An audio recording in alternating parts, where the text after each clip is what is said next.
The third meeting of the 2015 session of the Economic and Social Council is called to order. Your Excellency, Mr. President of the General Assembly, Your Excellency, Mr. Secretary General, Excellencies, distinguished delegates, ladies and gentlemen, welcome to this special meeting of the Council on Ebola, a threat to sustainable development. We have gathered today because the Ebola outbreak needs our utmost attention. Firstly, I would like to express our deepest condolences to the families of the victims of the Ebola outbreak.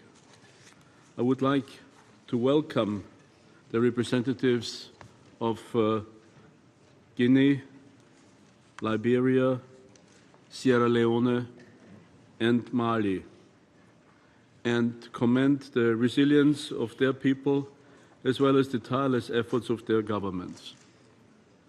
I would also like to express strong support for the efforts of the African Union to contain the Ebola outbreak.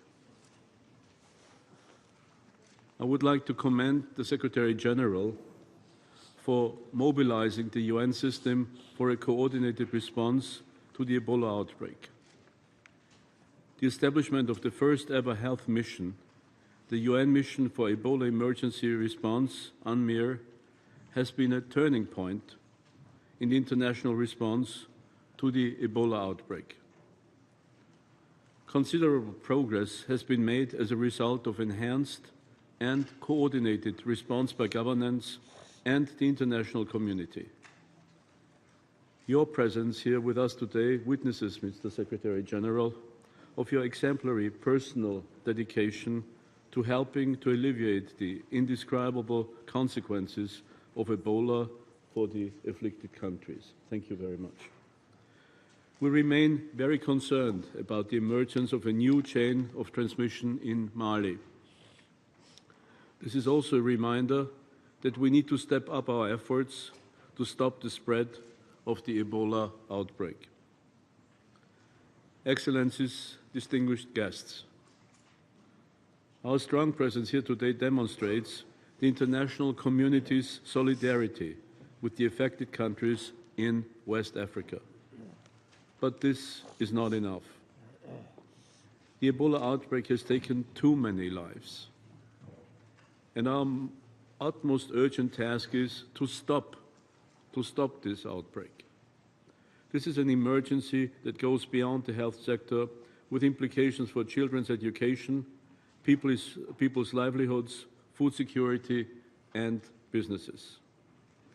These challenges require a strong and coordinated response from the international community. The General Assembly, and I welcome the presence of its current President, Mr. Sam Kutesa, and the Security Council have devoted prime attention. The Security Council just recently, again in its meeting of November 21st, to this tremendous problem. Today, the Economic and Social Council, as the United Nations principal body for coordination, policy review, policy dialogue and recommendations on development, has brought all of you together to delve deeper into the economic and social dimensions of the Ebola outbreak in affected countries, the region, and the rest of the world.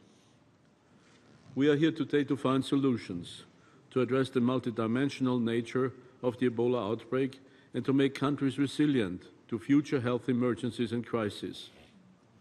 While the Security Council and the General Assembly are focused on mobilizing international support for stopping the outbreak in the short term, the ECOSOC must begin to plan for a post-Ebola response that will ensure that the affected countries do not fall too far off track from progress already achieved towards the MDGs.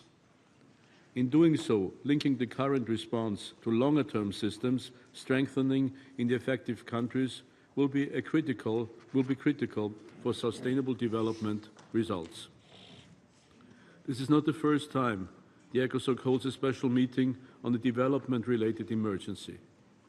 In years past, the Council, using its convening power, has brought together ministers, parliamentarians, development partners, businesses, foundations, academics and NGOs to provide it with broad recommendations on ways to respond to the African food crisis and avian flu in 2005, global food crisis in 2008 and 2013, and the devastating earthquake in Haiti in 2010 and Typhoon Haiyan in the Philippines last December. And during the peak of the AIDS crisis, it was ECOSOC's leadership and oversight which led to the establishment of a joint and co-sponsored United Nations program on HIV/AIDS in 1994. The worst-affected countries are now counting on our support in fighting the Ebola outbreak. The ECOSOC stands ready to help mobilize the ECOSOC system, in particular the funds, programs and specialized agencies, and its network of non-governmental organizations for an effective, coordinated, multi-sectoral response to ensure that economic recovery efforts help stabilize the worst-affected countries, strengthen preparedness, and prevent future outbreaks. I thank you very much for your attention.